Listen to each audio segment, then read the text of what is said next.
Hello, Namaskar. This is Firstpost and you're watching Vantage with me, Palki Sharma.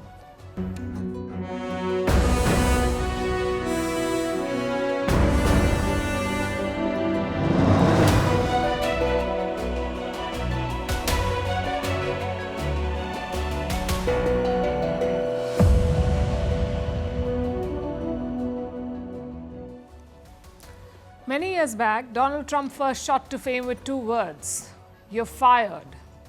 He was the host of the American reality TV show called The Apprentice. He fired contestants with his trademark words. And now he's repeating them for employees of the US government. Some 2 million of them. Trump is firing them. We'll tell you why and how. He's also freezing government funding to domestic agencies, researchers, schools and colleges, also to America's partners the world over. We will look at the implications and how US aid is a trap, just like Chinese debt.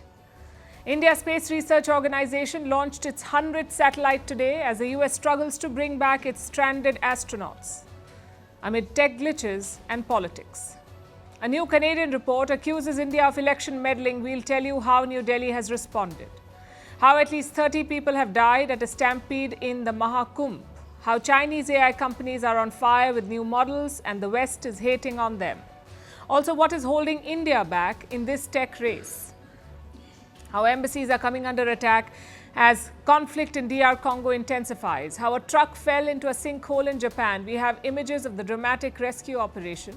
And why Mona Lisa is being given her own room in the Louvre. All this and more coming up. The headlines first. Russian President Vladimir Putin says he is open to talks with Ukraine but rules out speaking directly with Volodymyr Zelensky. Putin calls the Ukrainian president illegitimate. Says Zelensky's presidential term has expired. Zelensky claims Putin is afraid of negotiations to end the nearly 3-year-long conflict. Russia says it held frank discussions with Syria's new leader. Moscow wants to retain its 2 military bases in the country. Damascus reportedly has asked Moscow to hand over Bashar al-Assad. The former Syrian president fled to Russia after his government was toppled in December. A South Korean passenger plane catches fire, forcing the evacuation of more than 170 people on board. The fire started in the rear section of the aircraft. The cause of the fire is still not known. Last month, South Korea suffered its worst aviation disaster on its soil, which killed 179 people. Hamas officials accuse Israel of delaying aid delivery to Gaza, warn that it could impact the release of hostages. Israel calls it fake news. The next release of hostages is due tomorrow. Earlier this month, Israel and Hamas agreed to a ceasefire after 15 months of war. And the junta-led countries of Mali, Niger and Burkina Faso officially leave ECOWAS. It's West Africa's main political and trade group. This comes after more than a year of diplomatic tensions. The rupture was sparked by the 2023 coup in Niger. Last September, Mali, Niger and Burkina Faso created their own security partnership.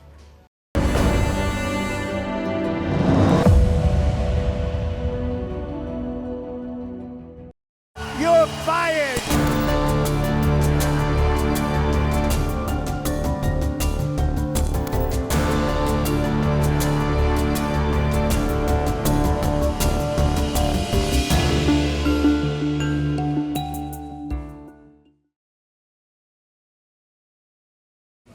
The US government is downsizing. President Donald Trump wants to fire nearly all government employees. That's more than 2 million people in all.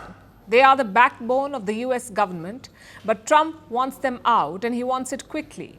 To speed things up, he's offering these workers a deal. If they resign now, they can leave with 8 months of pay. And this is being framed as voluntary exit. But make no mistake, this is a mass layoff. President Donald Trump is trying to dismantle the US government as it exists today. These employees have received an email. It describes a deferred resignation program. The recipients of this mail are all civil servants, the men and women who execute government decisions, plus those who work in support functions like human resources and IT. All those who hold permanent positions in the US government, they've all received this email. Trump has given them time till the 6th of February. If they resign now, they will walk away with 8 months of pay and benefits. They will be placed on leave so they can stop coming to work immediately. All they have to do is this: reply to that email with the word resign. The White House has called its severance package very generous, 8 months of pay.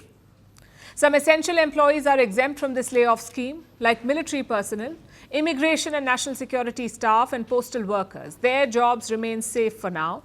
As for the rest, they're all in Trump's firing line. More than 2 million employees. 10% of them are expected to take the deal, or so Trump's officials hope.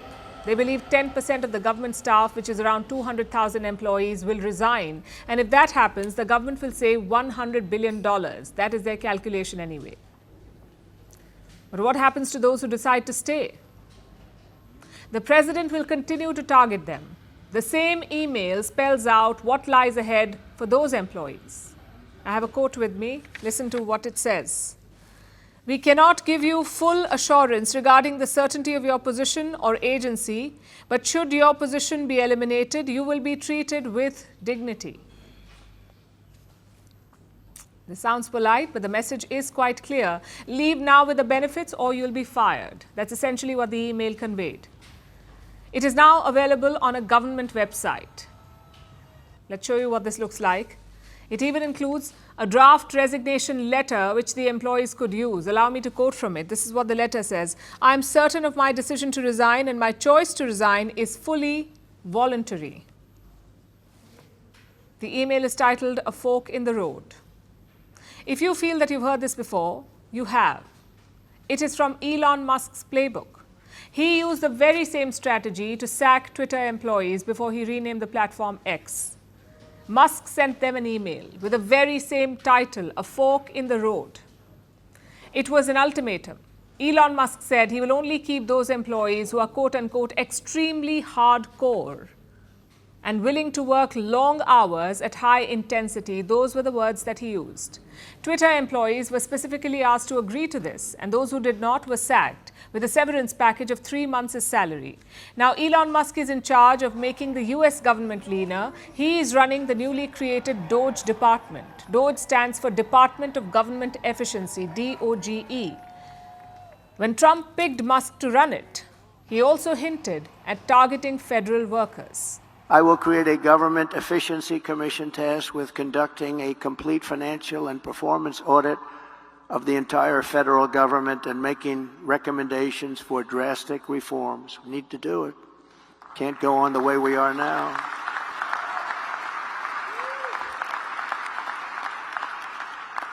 And Elon, because he's not very busy, has agreed to head that task force. Trump promised drastic reforms, and he's walking the talk. He's deploying Elon Musk's methods to shake things up and firing US government employees. He's been targeting them from the word go, from the moment he took office. On day one, Trump signed multiple executive orders directed at federal employees, starting with a government hiring freeze. The president also banned remote working. All federal employees were asked to report to work. He also issued a separate executive order to reclassify some federal employees, and now he wants to sack them. So he's ramping up the pressure. The question is, why? Why target government employees? Apparently, Trump wants to replace them with loyalists. That is what observers say. They say the president wants people who won't challenge his orders. He's prioritizing patronage over performance. Again, this is a leaf from Musk's playbook. Most likely, it is his brainchild. He has been trolling federal workers on X and urging them to type up their resignations. But it's easier said than done. Firing government workers is not as simple as laying off workers in the private sector. You cannot just hand out pink slips and move on. Federal or government employees in the US, especially those in permanent positions, enjoy legal protections. So like many of Trump's decisions so far, this one too could end up being challenged in court. In fact, the biggest union of federal workers is already pushing back. What the Trump administration is trying to do is blur the line between the civil service and political appointees. So they're essentially disbanding the civil service, and with the systematic protections that allow a career employee to report fraud, waste, abuse, unethical activity, illegal activity, they're taking away those protections. Since taking office, President Trump has picked fights on multiple fronts. He has clashed with his political rivals. He has challenged America's allies overseas, and now he wants to sack his own government workers. This is a battle that could divide Washington.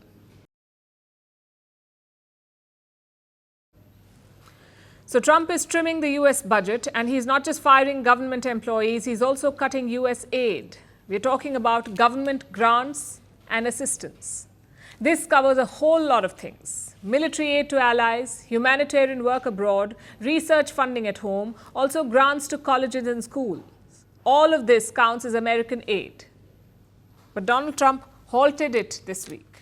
He has paused most aid programs for 90 days. Why? To review them. Think of it as a political audit. Programs that fit Donald Trump's ideas will keep getting money. Those that do not will be cut off. Say there's an abortion clinic abroad or a conference linked to diversity policies. Those programs will not get US funding. We're talking about a lot of money here. The US government is the biggest international donor. In 2023, they spent $68 billion abroad. At home, it's even bigger. White House data claims $3 trillion were spent last year, $3 trillion in federal assistance. And where does all this money go? To things like medical subsidies or insurance, to grants for colleges, to diversity programs, to critical research, a whole lot of things. If you freeze that overnight, there will be chaos. In fact, that's what happened this week. Colleges and charities were caught off guard. Patients were unsure about medicines, so the US judiciary stepped in. A federal court has blocked one part of Trump's aid freeze, only one part, and that is the domestic part. Agencies or institutions at home will keep getting government money. But foreign aid remains frozen. Though the State Department is drawing up some waivers, they plan to keep life-saving programs running. What about military aid? Only Israel and Egypt will keep receiving military aid from America. The rest have been cut off. Now, there are two things to note here.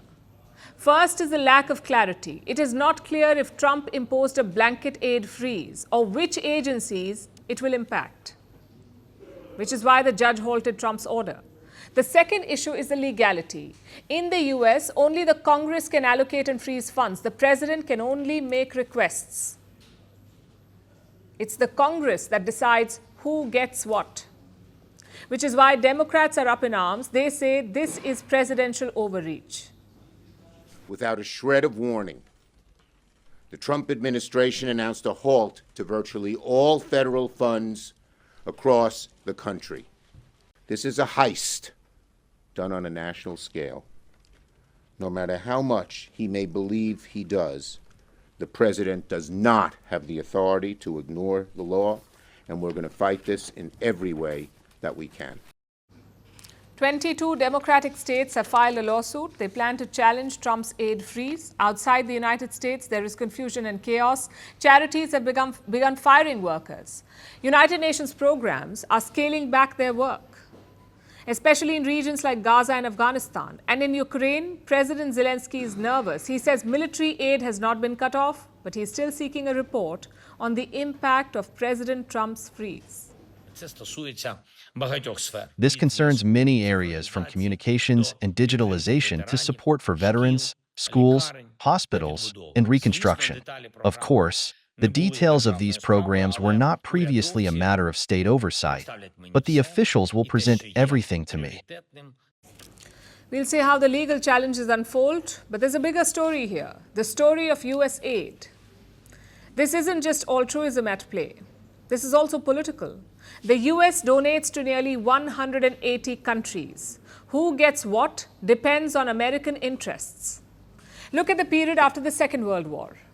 The Americans pumped billions into Europe and Japan. Germany received around $30 billion after 1946. This is amount adjusted to prices in 2005. $30 billion for Germany. And Japan got around $15 billion. And you can see the results today. Both these countries, Germany and Japan, are staunch American allies. Their own militaries are weak, so they're always dependent on Washington for protection. Now cut to 2010. America's interest changed. In that year, 2010, $4.4 billion were allocated to Pakistan and Afghanistan, and $500 million to Iraq. Remember, America was fighting wars in both these countries, hence the funding boost. Now, if you look at 2023, there is another change. Ukraine is now the biggest beneficiary, and Israel is a close second. Do you see the trend here? US assistance follows US interests, and they don't even hide it. Let me take you back to the year 2013. John Kerry was the US Secretary of State, and I'm quoting what he said. Let me be very clear, foreign assistance is not a giveaway. It is not charity. It is an investment in a strong America and in a free world. I know what you're thinking. Why is this a bad thing? Don't all countries pursue their own interests? Well, yes, they do. But America's interest may not be yours. And that's when problems arise. The US spends $2 billion every year on what they call is promoting democracy. They fund media organizations as part of this. They support civil society groups, and they claim to promote the rule of law. Now, all of this is American style. There is no focus on local nuances and realities, which means it is borderline meddling, and in some cases, very clear and obvious meddling. And we've seen that a lot in Latin America, also in West Asia, and in the Indo-Pacific. So how can you counter it? Well, humanitarian aid must always be welcomed. The US is the biggest economy in the world. They do have a responsibility to those less fortunate. Plus, foreign aid is just 1% of their budget. It's not a drag on the American economy. As for the activism aid, other countries must be careful. You can scrutinize where the American money is going, who is getting this money, and what are they doing with it. We've talked about China's debt trap on this show. The world should also watch out for America's aid trap. Minus 30 seconds. In front of the International Space Station. 3, 2, 1.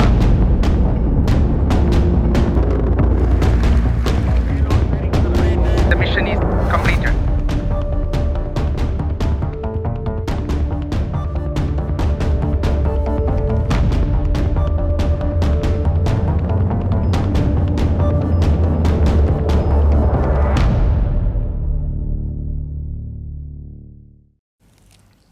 Today was a historic day for ISRO. That's the Indian Space Research Organization. It has achieved a new milestone. Today, ISRO launched its 100th rocket. The launch took place early in the morning from Sriharikota in the Indian state of Andhra Pradesh. The mission carried a navigation satellite into orbit. The first launch of this year, 2025, has been successfully accomplished, with GSLV F-15 launch vehicle precisely injecting the navigation satellite NVS-02 in the required intended orbit. ISRO was set up in 1969, so it took 46 years to hit a century. It's a testament to decades of dedication. Today, India is a space power. And the new ISRO chief is highly optimistic. He believes that India will double this feat, that India will launch 200 satellites in just the next 5 years. Reward for hard work is more work. And ISRO has got very busy year ahead with many missions lined up in the coming months. You all know we are progressing extremely well for the preparation of the first uncrewed G1 mission as part of the Gaganyaan program. So India's space ambitions are soaring, but thousands of kilometers away, another space mission has taken a very different turn. We are talking about NASA and its stranded astronauts. Back in June 2024, 2 NASA astronauts blasted off to space, Sunitha Williams and Butch Wilmore. They went on board the Boeing Starliner. It took them to the International Space Station. This was supposed to be an 8-day mission. Instead, it has turned into an 8-month ordeal. Technical failures plagued the Starliner. Boeing could not fix the problem. After many delays, they planned to bring them back in March, that too on a SpaceX rocket. But now the US has a new president, and he wants to fast-track the return of American astronauts. How will Donald Trump do that? By ordering his BFF Elon Musk. As you know, SpaceX is Musk's company. It was already set to bring the astronauts back, but President Trump, being Trump, wants it done now. His intervention has raised eyebrows. American presidents usually keep their hands off NASA's operations. Space missions are supposed to be above politics. But with Trump, the old rules do not apply. He claims the astronauts were abandoned by Joe Biden and that he will be the one to bring them home. Clearly, this is a political move. But for a moment, let's also look at the bigger story. Space exploration is a grand theatre. And today, two contrasting events are unfolding here. ISRO completing its 100th launch and NASA struggling to bring its people back. The moment mirrors an age-old fable, the tale of the hare and the tortoise. You see, when India entered the space race, it did so in the shadows of Cold War superpowers. The beginnings were humble. Rockets transported on bicycles, satellites ferried on bullock carts, cartoons mocking our space missions. Meanwhile, both the US and the Soviet Union were hurtling towards the moon, their ambitions fueled by deep pockets. But history, much like the fable, often favors the steady and the persistent. India's approach was budget-conscious and methodical. Slowly but surely, we are closing the gap. With the Chandrayaan and Mangalyaan missions, ISRO reached the moon and Mars. That too on a shoestring budget, achieving what NASA did, but at a fraction of the cost. Now, with its 100th satellite launch, India has demonstrated the need for consistency. On the other hand, NASA struggles, in fact, serve as a reminder that even the mightiest can stumble. The US is struggling with its privatized space program. SpaceX is surging ahead, but Boeing remains mired in issues. There are rushed timelines, cost overruns, and quality control failures. Also, to be clear, we do know that satellite launches and human spaceflight are not the same. These are two fundamentally different endeavors. India's 100th launch was a satellite. It was not a crewed mission. And human spaceflight often brings more challenges that no nation has fully mastered. Yet we say the juxtaposition is stark. India was once seen as a second-tier player. Now it is quietly building a formidable presence in space. Meanwhile, NASA was one of the pioneers of the cosmos. It now finds itself scrambling for solutions. And this shift in the space race is not just about technology, it is also about philosophy. The US often favored bold leaps, sometimes at the cost of stability. India, on the other hand, chose perseverance, focusing on incremental, well-executed advancements. And if history has taught us anything, it is this: slow and steady wins the race.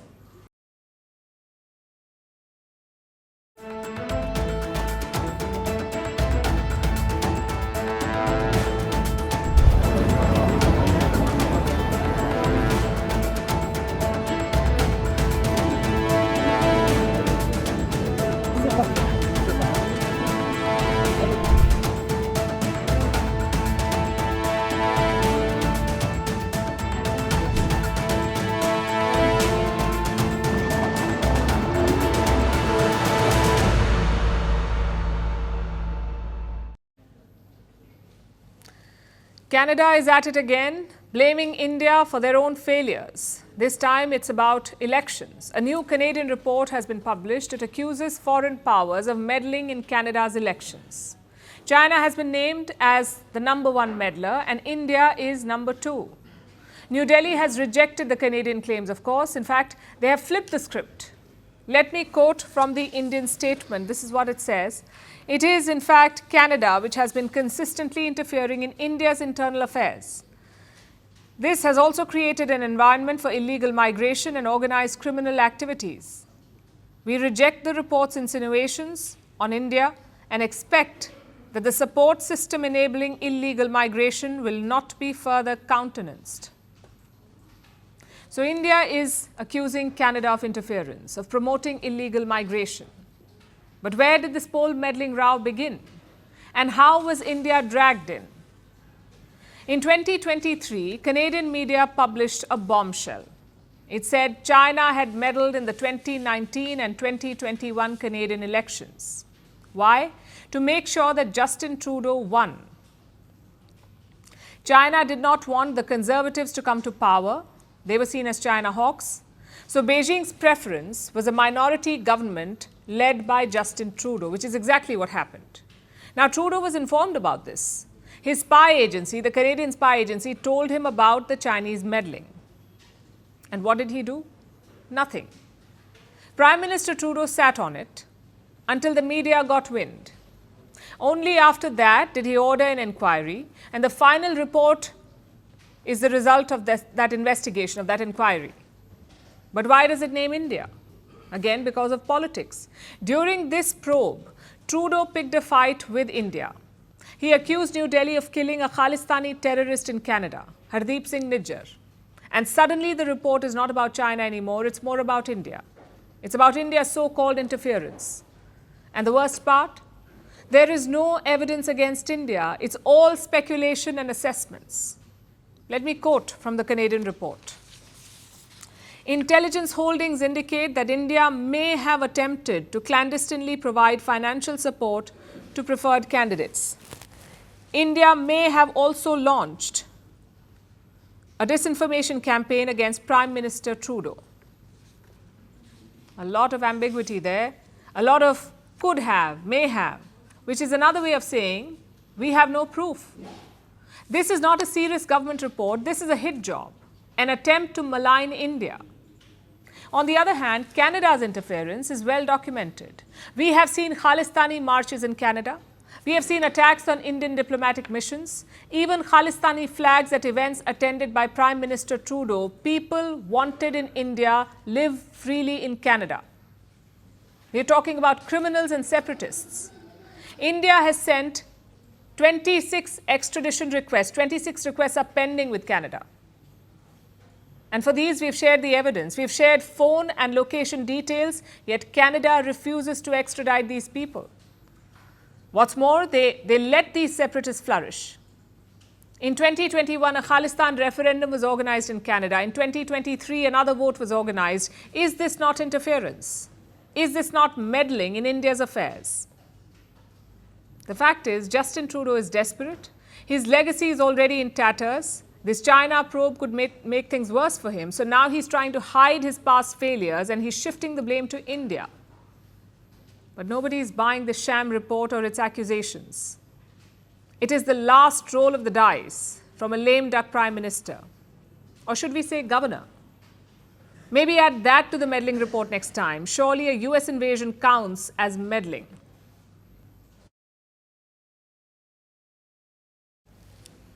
Our next story is about the Mahakumbh, the world's largest gathering of people. It is a 45-day celebration, and today is the most auspicious day of this holy Hindu festival. This morning, tens of millions of people gathered. They rushed to bathe in the confluence of Ganga and Yamuna rivers, and chaos ensued. Amid deadly panic, a stampede broke out. At least 30 people are dead, several others are injured, and many are missing. So what caused the stampede and how is the situation on the ground now? Here is a report. Clothes, shoes and blankets strewn on the ground. Crowds trying to escape. Pilgrims weeping. Families searching for missing relatives. Police personnel rushing to the scene and dozens of ambulances coming out of the festival crowd. This was the aftermath of what is one of the holiest days or the peak moment at one of the holiest Hindu gatherings. The 45-day celebration, the Mahakumbh Mela. It is the world's largest gathering of people. It has brought hundreds of millions of the faithful to Prayagraj in Uttar Pradesh. And today, a record attendance was anticipated. 100 million people were expected to come to the waters on this auspicious day and bathe in the Triveni Sangam, the confluence of holy rivers Ganga and Yamuna. So security was beefed up to help regulate the crowds. But nothing was capable of keeping up with the rush. Over just a handful of hours, chaos ensued and a stampede broke out amid deadly panic. While the official figures are not out, deaths have been confirmed by the government. Reportedly, dozens of people were killed in the crush and several others were injured. वहाँ पर हम लोग जा रहे थे, एक bike ना इतना धक्का मुक्की हुआ कि गिरने लगे लोग। गिरने लगे उसके बाद आदमी चढ़ने लगा, कोई उठा नहीं रहा था। अचानक भीड़ आके ऐसा धक्का मुक्का चला। बाद में हम बचने के लिए कोई चांस नहीं, इधर उधर सबकी जगह में धक्का शुरू हो गए sir. It all began around 1 a.m. with about 30 million people bathing at the Kumbh. A sea of tightly packed crowds converged at the Sangam. People who were sleeping by the riverbanks were trampled by others who were rushing to the river to bathe. Crowds surged in multiple directions. People began to push their way out. Many fell down, climbed over the barricades, and pulled down fences. It was utter chaos and ended with missing family members, echoes of cries and screams, and bodies being taken away on stretchers.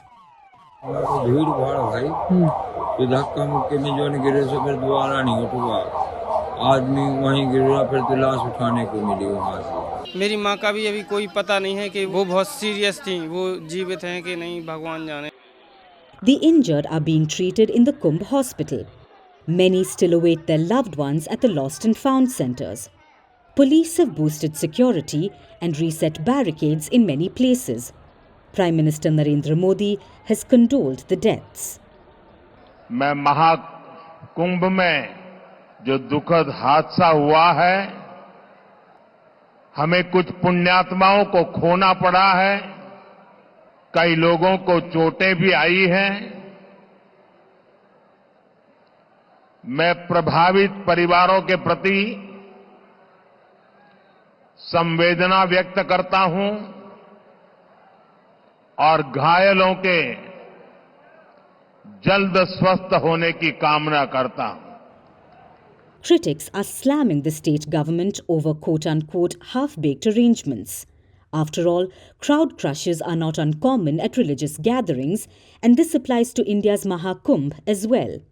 In 2013, dozens of people were killed at a railway station as people gathered for that year's Kumbh Mela. So this year, authorities boosted security with AI drones and cameras. But critics claim that is not enough. Crowd control for an event of this magnitude needs more work, possibly with blocking access to reduce the overflow of visitors in some pockets. And visitors must participate responsibly with vigilance. So while the holy bath has reopened since the fatal stampede this morning, we must remember the tragedy and make sure that history doesn't repeat itself.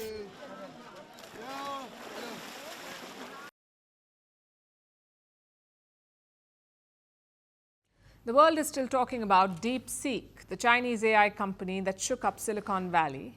It took on American tech giants. Its AI models are cost-efficient and powerful. They are built on less advanced chips, yet they perform just as well as their Western counterparts and rivals. The result? A massive market shock.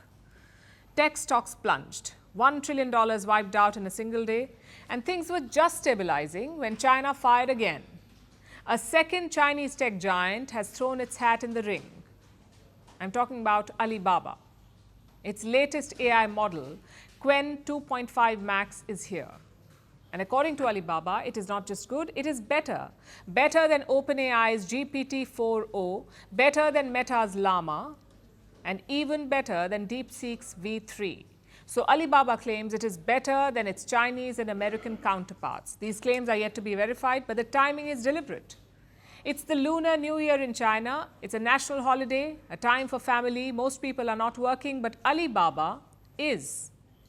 This wasn't just a product launch. It was a power play. Right now, China's AI momentum is relentless. DeepSeek shocked the world last month, and last week it dropped another model. Then came Moonshot AI. It's a Chinese startup. Its new release is called Kimi K 1.5. Moonshot claims it is on par with OpenAI's best. And now we have Alibaba. Make no mistake, this is not tech boom, this is an offensive. Not the usual military drills kind that Beijing likes. This is a tech offensive. China has the West on the back foot, and now it is going for the kill. What's the West doing about it? Well, they are playing the TikTok card. If you can't defeat them, discredit them. If that doesn't work, raise national security concerns. And if even that fails, then just go ahead and ban them. The first example is OpenAI, the maker of ChatGPT. 2 days ago, their CEO praised the DeepSeek model.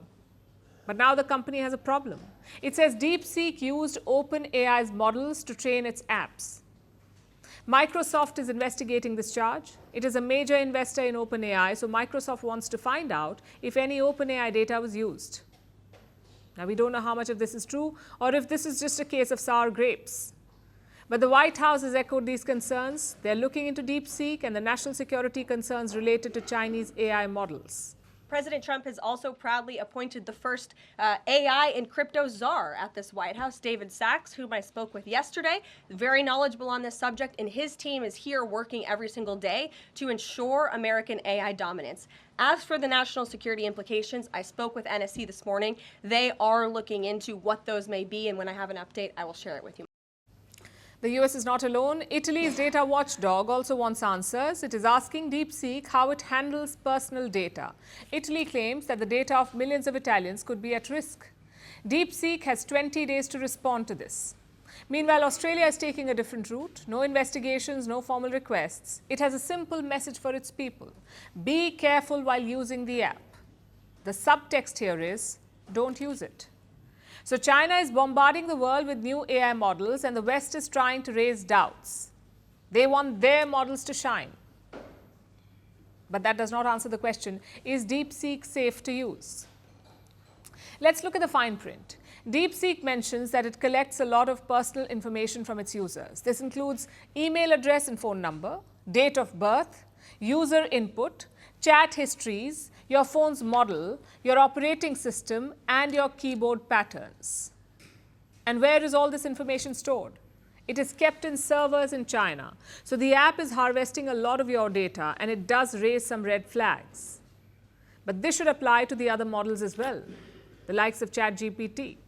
It should also apply to social media platforms. They all have similar privacy policies. They all harvest your personal data. So these concerns are not unique to DeepSeek. And by extension, these questions and doubts are not really about data privacy. They are about tech dominance. DeepSeek collects personal data. So does ChatGPT and Meta. The difference? DeepSeek is Chinese, the others are American. And that changes everything. Beijing sees it as an opportunity, the West sees it as a threat. And in their battle for AI supremacy, neither side is backing down. Now, we don't know who will win, but we do know who will lose. Consumers like you and me, and our data privacy.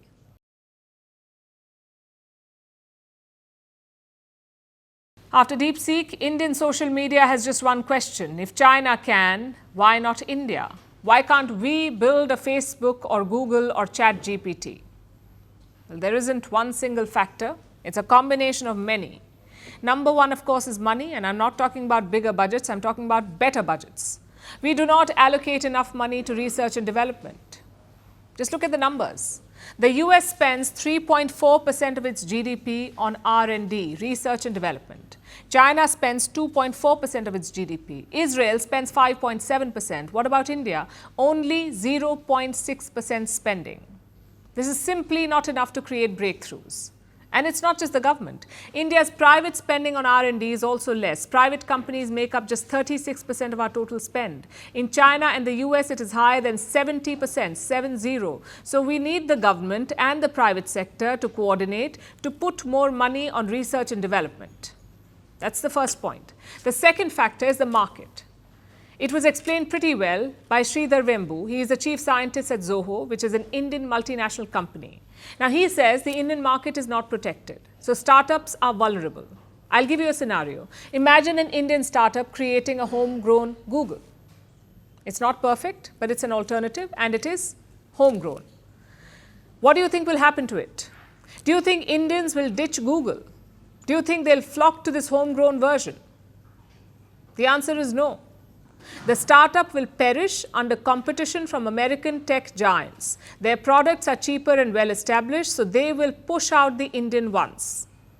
In fact, this is what happened with India's social media platform coup. But something like this never happens in China. Their market is close to American tech companies, so the homegrown ones have wiggle room to fail, to improve, and to finally deliver. So it's not always about the quality of the product, it's also about the environment that they grow in. Which brings us to the final factor. India is already behind. AI is the cutting edge of technology. You had so many platforms leading up to it. You had the internet, you had semiconductors, you had mobile phones, you had smartphones and laptops. India is yet to succeed in any of those sectors. And once you fall behind, you stay behind. That's generally how technology works. But what if you skip some of those steps? What if you focus directly on new technologies like AI? Then you will need help from others. For example, AI needs specialized semiconductors. Virtually all of them are made by one US company called NVIDIA. And the US won't sell it to you. Washington has capped advanced chip sales. You can't buy as many as you like. Countries like India can only buy 50,000 chips by 2027. That is the upper limit. That is the cap imposed by the US government. And how much is India looking to buy? Right now, the plan is to source 10,000 chips, which is not a bad number. OpenAI trained ChatGPT on a similar number of chips. No reason India cannot do the same. The problem is the likes of OpenAI have unlimited access to chips. By the time we make ChatGPT, they will be a few steps ahead of us. So these are the three main factors holding India back: lack of research and development, competition from American firms, and a massive gap with the leaders. How do we turn this around? How did China do it? They anticipated the curb in chip supply, so China began stockpiling chips in advance. They're also making their own. The likes of Huawei use China-made chips. Apparently, they're quite good too. And all of this boils down to one thing: a national campaign. We keep hearing stories about US tech giants building out of basements. Well, that is just one part of the story. The US government was heavily involved in it. The CIA had its own venture capital firm in Silicon Valley. The Pentagon gave them contracts. That is how these tech giants flourished in the first place. In China, it's the same story. Chinese firms get billions in state subsidies. They have a closed market to use as a training field. We don't have any of that. So the need of the hour is a streamlined national mission, one that brings together all stakeholders: the government, the startups, the private investors, and the ordinary people. If not, we will be left on the sidelines in this race.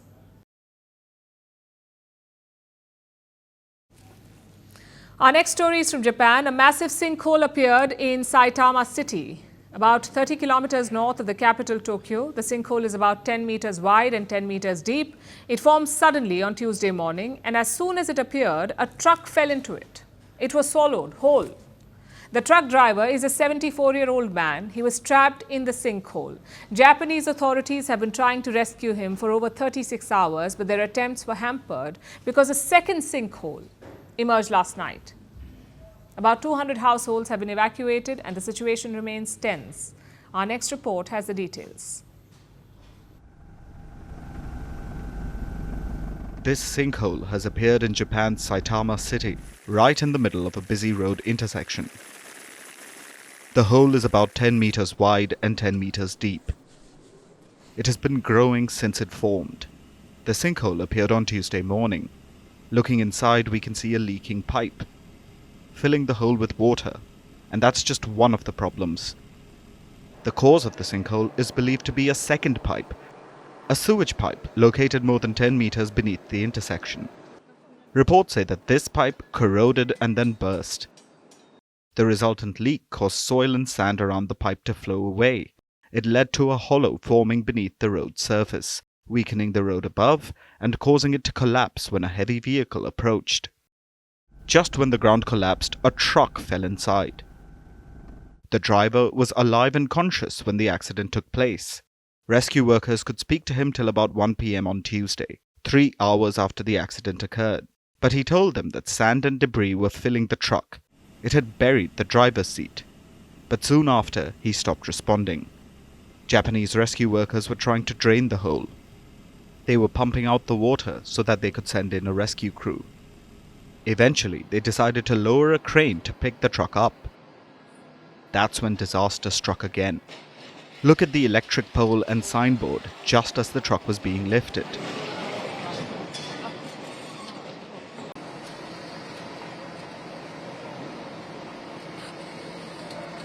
The ground beneath them gave way, causing them to collapse. The rescue work seems to have put additional stress on the ground, causing a second sinkhole to appear. The rescue crew pulled the truck out of the first sinkhole, then they dumped it and moved back. It was still lying on its side today, near the now 2 sinkholes. You'll notice that the truck bed and all 4 wheels are there, but the driver's compartment is not. The rescue workers could not find the driver. The second sinkhole seems to have caused additional complications.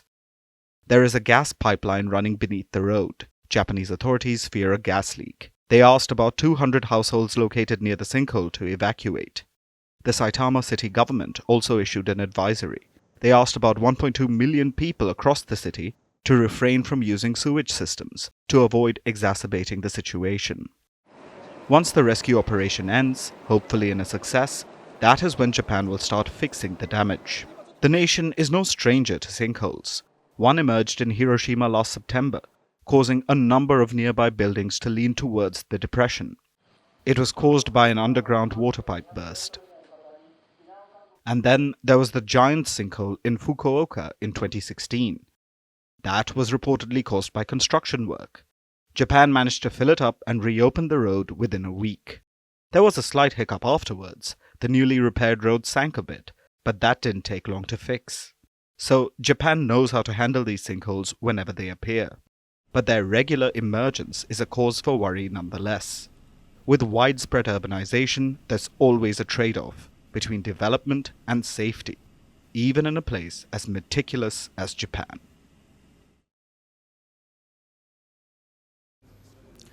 Now let's turn to Africa, to the chaos unfolding in the Democratic Republic of Congo. The DRC has lost control over one of its major cities, the city of Goma, in the country's east.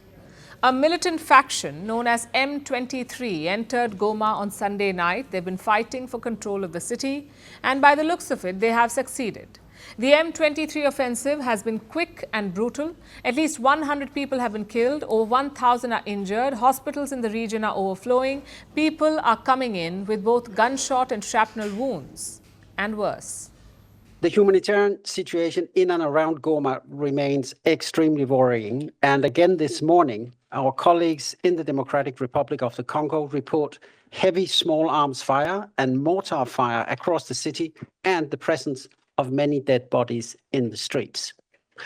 We have reports of rapes committed by fighters, looting of property, including of a humanitarian warehouse, and humanitarian and health facilities being hit. It's absolute carnage. These are images from a stadium in Goma city. You can see hundreds of people there dressed in military fatigues, some of them sporting the Congolese flag, but they aren't carrying any weapons. The M23 rebels had made an announcement on Monday. They told Congolese soldiers to gather at the stadium after surrendering their weapons. The visuals show that the Congolese army is on the back foot and at the mercy of the M23 militants. Reports say it is relatively quiet in Goma today. It seems that M23 has consolidated its control. We are in Congo, but already we are under the control of the M23 rebels. And now it feels like we are in a dual nation. We are in Congo and at the same time in Rwanda. But we are wondering what will be the outcome of this situation, because our soldiers are no longer here, yet we are already invaded by M23 militants. This is the reality in this city. Goma's collapse has led to widespread anger in the DRC. These were scenes from the capital, Kinshasa. Protesters took to the streets, they torched multiple embassies, they targeted the embassies of France, the US, Kenya and Uganda, and of course, the biggest villain in their eyes, Rwanda. What Rwanda is doing is in collusion with France, Belgium, the United States of America, and others. Congolese people are tired.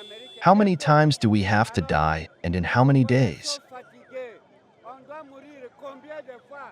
To understand this anger, to understand this entire conflict, we need some context. The DRC is the second largest country in Africa. It is rich in minerals, traditionally valuable ones like gold, but also minerals needed in modern technology like coltan. All of these things can be found in the DRC. It makes the country a coveted prize, especially for neighboring countries looking to exploit that wealth. That's where Rwanda comes in. Rwanda has fought a number of conflicts with the DRC. It has supported various insurgent groups over the years, and the M23 group is one of them. The group is now seen as a Rwandan proxy. M23 was formed in 2012. It was created by former insurgents who had joined the Congolese army. These rebels said that there was discrimination in the army, so they walked out and turned against the Congolese forces. The group has waged a low-intensity war against the Congolese government for over a decade. But things came to a head in 2023 when peace talks broke down, and since then M23 has been capturing land in the eastern DRC. Goma is their latest prize. But the rebels aren't done yet. Reports say they're marching south to another major town called Bukavu. Both Goma and Bukavu are border towns right across from Rwanda. Rwanda could support the rebels better once these border cities are secure. It could pave the way for a longer offensive. The world is putting pressure on Rwanda. They want President Paul Kagame to call the M23 rebels off. The new U.S. Secretary of State, Marco Rubio, spoke to Kagame directly. Washington wants Kagame to call for a ceasefire. The Rwandan president says that he looks forward to working for peace, but he did not exactly or explicitly commit to calling M23 off. And what about the DRC's leadership? What are they doing about all of this?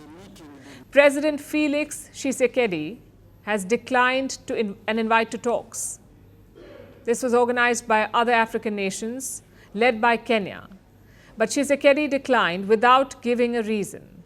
Meanwhile, the DRC's foreign minister is at the United Nations. She's calling for an intervention by the Security Council. She says the time for words is over. As you can see, the situation remains precarious. One wrong move could set off a wider conflict, and that's the last thing that the DRC needs. Our last story tonight is about Mona Lisa, the 16th century painting by Leonardo da Vinci. This renowned portrait is housed in the Louvre in Paris. Every year, about 9 million people visit this museum. 80% of them look for the Mona Lisa.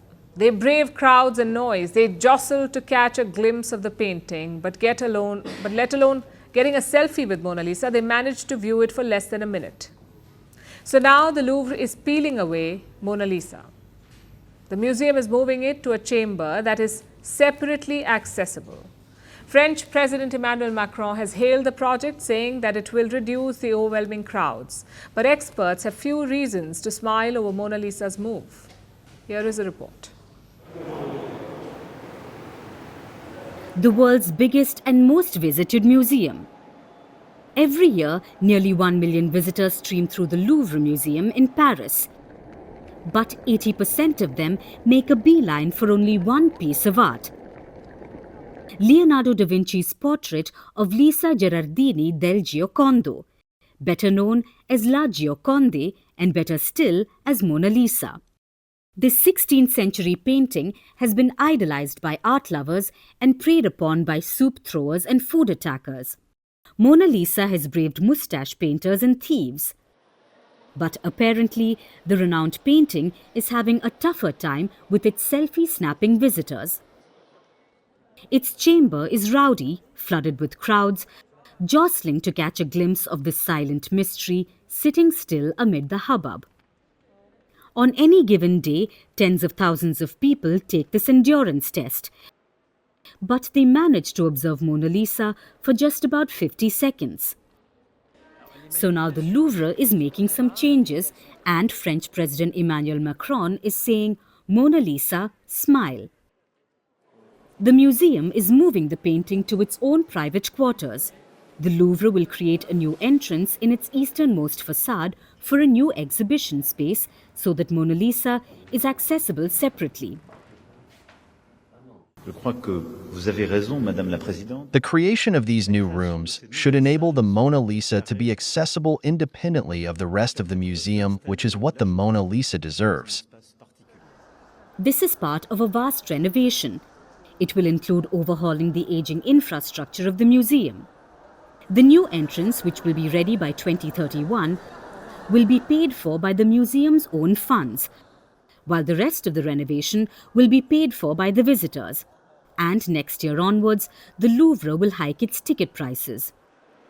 Macron says that this plan will alleviate overcrowding at the museum, boost attention to other works of art that get diminished by the Mona Lisa, and welcome more visitors overall. He has set a target of 12 million visitors per year. But critics say it's not that simple. Yes, the Louvre is in a dire need of repair. There are water leaks, insufficient restrooms, and little temperature control. We work every day in extremely poor conditions in one of the biggest museums in the world, which is in a deplorable state of disrepair. More than 2,000 Louvre employees say that renovation is important. But a whole new entrance is a bad and over-expensive fix. Experts also say that sure, the treasure of the Louvre, the Mona Lisa, is in need of crowd control. But moving it will focus on a problem that's not really a problem. Yes, there are too many crowds in front of a painting, but this is seen as an achievement. When other museums in Europe like the UK are struggling to restore pre-pandemic footfall. If the Louvre wants to manage better flow of visitors, it should promote other works of art instead of peeling away certain paintings. Experts also accuse Macron of using this project to adopt the role of the savior. Because the Louvre is not just a museum, it's the former home of French kings. It's a symbol of the Parisian cultural clout. It is a soft power symbol. And Macron, who is weakened domestically, may be using it as an instrument of the state to boost his ratings, like he did with the Notre Dame Cathedral. So whether or not Mona Lisa likes her new crib, Macron is expected to have a renaissance.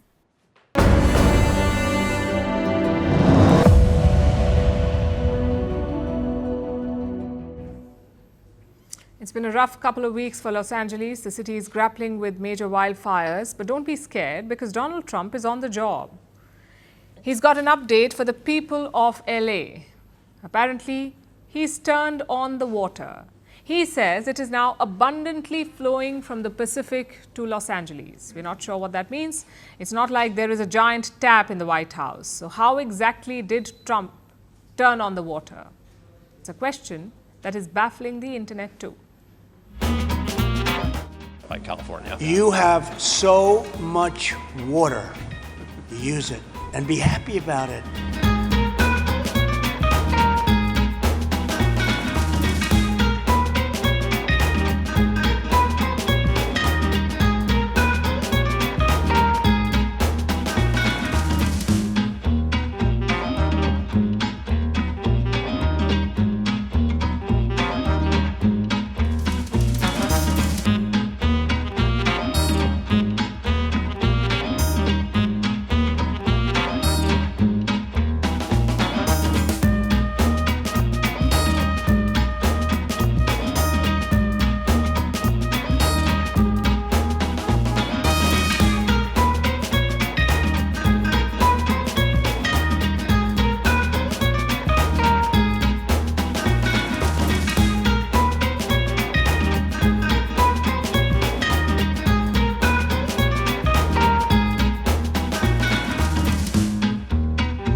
Now it's time for Vantage Shots, images that tell the story. The beating retreat ceremony marks the formal end of India's Republic Day celebrations.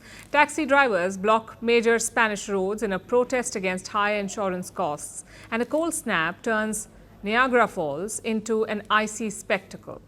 Finally, we're taking you back in history. On this day in 1780, India's first newspaper was published. It was called the Hickey's Bengal Gazette. The newspaper was started by an Irishman, James Augustus Hickey. He wanted to expose the East India Company. The paper reported on civic issues, slamming the British. We're leaving you on that note. Thank you for watching. We will see you tomorrow.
We're calling the show Vantage. We hope you like what we've put together for you.